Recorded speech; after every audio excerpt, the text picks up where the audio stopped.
ನಮಸ್ಕಾರ ಎಲ್ಲ ವೀಕ್ಷಕರಿಗೆ. ಸೊ ಒಂದು ಸ್ಪೆಷಲ್ ಒಂದು ಶಾರ್ಟ್ ವಿಡಿಯೋ ನಿಮ್ಮ ಎದುರು ಇಡುತ್ತೀನಿ. ಇವತ್ತು ನಾನು ಯಶವಂತಪುರ ರೈಲ್ವೆ ಸ್ಟೇಷನ್ ಎದುರುಗಡೆ ಇದ್ದೀನಿ. ಇದು ಒಂದು ಸ್ವಲ್ಪ ನಂಗೆ ಇಂಪಾರ್ಟೆಂಟ್ ಅನ್ನಿಸ್ತಾ. ಬೆಂಗಳೂರು ರೆಸಿಡೆನ್ಸಿ ಅಂತ ಒಂದು ಹೋಟೆಲ್ ಅದ, ಅದ್ರ ಕೆಳಗೆ ಒಂದು ಬಸವೇಶ್ವರ ಖಾನಾವಳಿ, ನಮ್ಮ ಉತ್ತರ ಕರ್ನಾಟಕದ ಬಸವೇಶ್ವರ ಖಾನಾವಳಿ ಅದ, ನಿಮ್ಗೆ ಕಾಣಿಸ್ತಾ ಇರ್ಬೋದು. ಸೊ ಚಪಾತಿ ಊಟ, ರೊಟ್ಟಿ ಊಟ ಸಿಗ್ತದೆ, ಅದು ಮಾಡಮಂತ ಬಂದಿದ್ವಿ. ಬನ್ನಿ ಒಳಗಡೆ ಹೋಗೋಣ. ಇಲ್ಲಿಂದನೇ ಕೆಳಗಡೆ ಬರಬೇಕು. ಕೆಳಗಡೆ ಬಂದ ತಕ್ಷಣ ನಿಮ್ಗೊಂದು ದೊಡ್ಡದೊಂದು ಹಾಲ್ ಕಾಣಿಸುತ್ತೆ. ತುಂಬ clean and neat and spacious ಆಗಿ ಕಾಣಿಸುತ್ತೆ. ಸಿಸ್ಟಮೆಟಿಕ್ ಆಗಿ ಮಾಡಿದ್ದಾರೆ, ನಿಮ್ಗೆ ಕಾಣಿಸ್ತಾ ಇರ್ಬೋದು. ತುಂಬ ಕುತ್ಕೊಳ್ಳೋಕೆ ಚೆನ್ನಾಗಿ ಮಾಡಿದ್ದಾರೆ. ಸೊ ಈ ಕಡೆ ರೈಟ್ ಸೈಡಲ್ಲಿ ಕೌಂಟರ್ ಇದೆ, ಮತ್ತು ಈ ಕಡೆ ಹ್ಯಾಂಡ್ ವಾಶ್ ಮಾಡ್ಕೊಳ್ಳೋಕ್ಕೆ ಇದು ಮಾಡಿದ್ದಾರೆ. ಒಂದೇ ಮಾತಲ್ಲಿ ಹೇಳ್ಬೇಕಂದ್ರೆ ಎಲ್ಲ ಸಿಸ್ಟಮೆಟಿಕ್ ಅದ, ಕ್ಲೀನ್ ಅದ, ನಿಮ್ಗೆ ಕಾಣಿಸ್ತಾ ಇರ್ಬೋದು. ತುಂಬ ಜನ ಪಾರ್ಸಲ್ ಒಯ್ಯಕ್ಕೆ ಬರ್ತಾರೆ. ಮತ್ತೊಂದೇನು ಸ್ಪೆಷಲ್ ಅಂದ್ರೆ ಇವ್ರು ನಮ್ಮ ಬೀದರ್ ಡಿಸ್ಟ್ರಿಕ್ದವ್ರು ಅದಾರಂತ, ಬಸವ ಕಲ್ಯಾಣದವರು, ಬಸವೇಶ್ವರ ಖಾನಾವಳಿ. ಈ ಚಿಕ್ಕ ವ್ಲಾಗ್ ಮಾಡೋದು ಒಂದು ಉದ್ದೇಶ ಅದ, ಯಾಕಂದ್ರೆ ಇದು ಸ್ಪೆಷಲಿ ಒಂದು ಟ್ರಾವೆಲರ್ಸಿಗೆ ಮತ್ತು ಇದು ಈ ಏರಿಯಾದಲ್ಲಿ ಯಾರಾದರೂ ಸ್ಟೇ ಆಗಿದ್ರೆ ಅವ್ರಿಗೋಸ್ಕರನೂ ಅದ. ಆ್ಯಕ್ಚುಲಿ ಟ್ರಾವೆಲರ್ಸ್ ಯಾಕಂತಂದ್ರೆ ನಾವು ಏನಾದರೂ ಯಶವಂತಪುರಿಂದ ನಾವು ಟ್ರಾವೆಲ್ ಮಾಡ್ತಿದ್ರೆ ಏನು ಫಸ್ಟ್ ಪ್ಲ್ಯಾಟ್ಫಾರ್ಮ್ ಎದುರುಗಡೆ ಇದೆ, 6th ಅಲ್ಲ, ಫಸ್ಟ್ ಪ್ಲ್ಯಾಟ್ಫಾರ್ಮ್ ಎದುರುಗಡೆ ಇದೆ ಮಾರ್ಕೆಟ್ ಸೈಡ್. ಸೊ ನಾವು ಏನಾದರೂ ಊಟ ಮಾಡೋಣ ಅಂತ ನಾವು ಹೊರಗಡೆ ಬಂದರೆ ಮ್ಯಾಕ್ಸಿಮಮ್ ಆಪ್ಷನ್ಸ್ ನಾನ್ ವೆಜ್ ಹೋಟೆಲ್ಗಳೇ ನಾವು ನೋಡಿದ್ವಿ. ವೆಜ್ಗಳು ಅದಾವ, ಇಲ್ಲ ಅಂತಿಲ್ಲ, ಒಂದೆರಡು ಮೂರು ಹೋಟೆಲ್ ನಾನು ನೋಡಿದ್ದೀನಿ. ಬಟ್ ಇದನ್ನು ಒಂದಿದೆ, ಸ್ವಲ್ಪ ಮುಂದೆ ಬಂದರೆ ಅಂಡರ್ಗ್ರೌಂಡ್ ಇದೆ, ಜಸ್ಟ್ ಒಂದು 100 ಮೀಟರ್ಸ್ ಸ್ವಲ್ಪ ಮುಂದೆ ನಿಮಗೆ ತೋರಿಸ್ತೀನಿ. ಹೊರಗಡೆ ಹೋಗಿ ಒಂದು ಒಳ್ಳೆ ಊಟ, ಬಸವೇಶ್ವರ ಖಾನಾವಳಿ ಅಂತ ಹೆಸರು. ಜೋಳದ ರೊಟ್ಟಿ ಊಟ, ನಿಮಗೆ ಚಪಾತಿ ಊಟ, ರೈಸು ಮತ್ತು ಎಲ್ಲ ಸಿಗುತ್ತೆ. ನಾನು ಇವಾಗ ಮಾಡ್ತೀನಿ, ನಿಮ್ಗೆ ತೋರಿಸ್ತೀನಿ.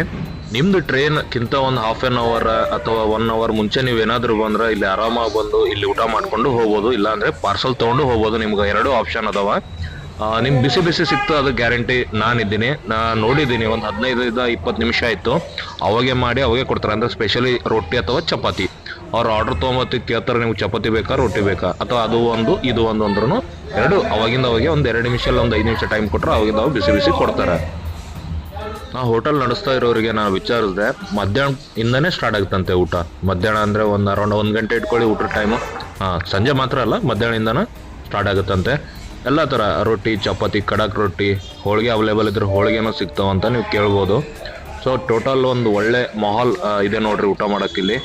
ಬರ್ರಿ, ನಮ್ದು ಊಟ ಆರ್ಡ್ರ್ ಮಾಡಿದ್ದೀವಿ, ತರ್ತಾ ಇದ್ದಾರೆ. ನೋಡೋಣ ಏನೇನು ಕೊಡ್ತಾರೆ ಅಂತ ನಿಮ್ಗೆ ತೋರಿಸ್ತೀನಿ.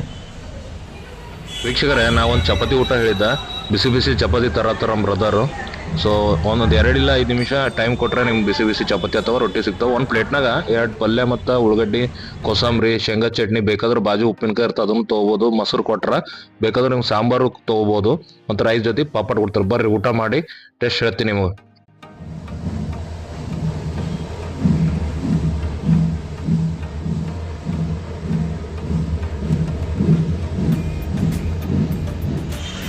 ಹೋಟೆಲ್ ಎಲ್ಲದ ಅಂದ್ರೆ ಯಶವಂತಪುರ ರೈಲ್ವೆ ಸ್ಟೇಷನ್ ಕಾಣಿಸ್ತದೆ ನೋಡ್ರಿ, ಫಸ್ಟ್ ಪ್ಲಾಟ್ಫಾರ್ಮ್ ಸೈಡ್ ಎದುರುಗಡೆ. ಜೂಮ್ ಮಾಡ್ತೀನಿ, ಅಲ್ಲಿ ಬಸ್ ನಿಂತದಲ್ಲ, ಆ ಬಸ್ ಮೆಜೆಸ್ಟಿಕ್ ಹೋಗೋ bus. Just Yeshwanthpur railway station ಹೊರಗಡೆ ಬಂದ ರೈಟ್ ಸೈಡಲ್ಲಿ ಹಿಂಗೆ ತಿಳಿದ್ರೆ ನಿಮ್ಮ ಬಸ್ ಕಾಣಿಸ್ತದಲ್ಲ, ಅಲ್ಲಿ ಬಂದರೆ ಲೆಫ್ಟ್ ಸೈಡ್ಗೆ ನಡ್ಕೊಂಡು ಒಂದು ಎಣಿಸ್ಕೊಂಡು 15 ಇಲ್ಲ 20 ಹೆಜ್ಜೆ ಎಣಿಸ್ಕೊಂಡು ಬಂದರೂ ಪರವಾಗಿಲ್ಲ, ಒಂದು 10 ಹೆಜ್ಜೆ ಹೆಚ್ಚಾದರೂ ಪರವಾಗಿಲ್ಲ, ಕಡಿಮೆ ಆದರೂ ಪರವಾಗಿಲ್ಲ. ಸೊ ಅಲ್ಲಿ ನಿಮ್ಗೆ ಎದುರು ಈ ರಾಘವೇಂದ್ರ ಕ್ಲಿನಿಕ್ ಅಂತಿದೆ, ಅದರ ಅಪೋಸಿಟೇ ನೀವು ಬೆಂಗಳೂರು ರೆಸಿಡೆನ್ಸಿ ಹೋಟೆಲ್ ಸಿಗ್ತದೆ, ಅದ್ರ ಕೆಳಗಡೆನೇ ಅದ. ಬಸ್ಸಿನ ಸೀದಾ ಈ ಕಡೆ ಬಂದ್ರೆ ನಿಮ್ಮ ರಾಘವೇಂದ್ರ ಕ್ಲಿನಿಕ್ ಏನು ಕಾಣಿಸ್ತದೆ ನೋಡ್ರಿ, ಅದ್ರ ಎದುರೇ ಅಪೋಸಿಟೇ ನಿಮ್ಗೆ ಬೆಂಗಳೂರು ರೆಸಿಡೆನ್ಸಿ ಅಂತ ಒಂದು ಹೋಟೆಲ್ ಕಾಣಿಸುತ್ತದೆ. ಆ ಹೋಟೆಲ್ ಎಕ್ಸಾಕ್ಟ್ ಕೆಳಗಡೆನೆ ಶ್ರೀ ಬಸವೇಶ್ವರ ಖಾನಾವಳಿ ಅಂತ ಅದ, ನಿಮಗೆ ಕಾಣಿಸ್ಲತ್ತಿರಬೇಕು, ಅಂಡರ್ಗ್ರೌಂಡ್ನಾಗ ಅದ. ಶ್ರೀ ಬಸವೇಶ್ವರ ಖಾನಾವಳಿ. ನಮ್ಮಲ್ಲಿ ಉತ್ತರ ಕರ್ನಾಟಕದ ಜೋಳದ ರೊಟ್ಟಿ ಊಟ, ಚಪಾತಿ ಊಟ ಹಾಗೂ ಹೋಳಿಗೆ ಊಟ ದೊರೆಯುತ್ತದೆ. ಇಷ್ಟೊತ್ತನ ನಿಮಗೆ ತೋರಿಸಿನಿ. ಈ ಕಡೆ ಹೋದ್ರೆ ಸೀದಾ ಒಳಗೆ ಗಲ್ಲಿದ ಹೋಗ್ತದೆ, ಅದು ಬೇರೆ ಗಲ್ಲಿದ ಹೊತ್ತು ಮತ್ತಿಕೆರೆ ಹೋಗ್ತದೆ. ಹಂಗೆ ಹೋದ್ರೆ ಹಂಗೆ ಊಟ ಮಾಡ್ಕೊಂಡು ನಾವು ಆರಾಮಾಗಿ ಸೀದಾ ನಮ್ಮ ಟ್ರೈನ್ಗೆ ಹತ್ಕೊಂಡು ಹೋಗ್ಬೋದು. ವೀಕ್ಷಕರೇ, ಇದು ಯಾವುದು ಪೇಯ್ಡ್ ಪ್ರಮೋಷನ್ ಇಲ್ಲ. ನಾ ಯಾಕೆ ಮಾಡ್ದೆ ಅಂದ್ರೆ ನಮ್ದು ಟ್ರಾವೆಲರ್ಸಿಗೆ ಇಲ್ಲಿ ಯಾರು ಅಕ್ಕಪಕ್ಕ ಯಾರಾದರೂ ಜೋಳದ ರೊಟ್ಟಿ ಊಟ ಹುಡುಕ್ಲತ್ರ ಒಂದು ಹೆಲ್ಪ್ ಆಗಲಿ ಅಂತ ನಾನು ಮಾಡತ್ತೀನಿ, ಅಷ್ಟೇ, ಬೇರೆ ಯಾವುದೂ ಇಲ್ಲ.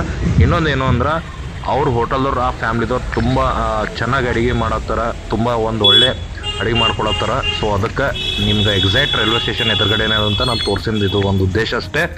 ಸೊ ನಮ್ಮದು ಟ್ರೈನ್ ಐತೆ, ನಾವು ಹೊಂಟೀವಿ. ಇದೊಂದು ಶಾರ್ಟ್ ವ್ಲಾಗ. ನೀವು ಯಾರಾದರೂ ಬಂದ್ರೆ ವಿಸಿಟ್ ಮಾಡಿರಿ, ಚೆನ್ನಾಗಿ ಊಟ ಅದ. ರೇಟ್ ಏನು ಜಾಸ್ತಿ ಇಲ್ಲ, 80ರಿಂದ 100 ರೂಪಾಯಿ ಒಳಗೆ ಹೊಟ್ಟೆ ತುಂಬ ಊಟ. ಅಂದರೆ ಚಪಾತಿ ಅಥವಾ ರೊಟ್ಟಿ ಲಿಮಿಟೆಡ್ ಇದೆ, 2 ರೊಟ್ಟಿ ಇಲ್ಲ 2 ಚಪಾತಿ. ರೈಸ್ ಮೇ ಬಿ ಅನ್ಲಿಮಿಟೆಡ್ ಇದೆ, ನಾನು ರೈಸ್ ಊಟ ಮಾಡಿಲ್ಲ. ಸೊ ಓಕೆ, ನಮ್ಮದು ಟ್ರೈನ್ ಇದೆ, ನಾವು ಹೋಗ್ತಾ ಇದ್ದೀವಿ ಒಳಗೆ. ಸೊ ಇದೊಂದು ಸಣ್ಣ ಸ್ಪೆಷಲ್ ವ್ಲಾಗ್ ನೋಡಿದ್ಕೆ ಭಾಳ ಧನ್ಯವಾದಗಳು. ಸಿಗೋಣ ಇನ್ನೊಂದು ಹೊಸ ವ್ಲಾಗಲ್ಲಿ ವೀಕ್ಷಕರೇ.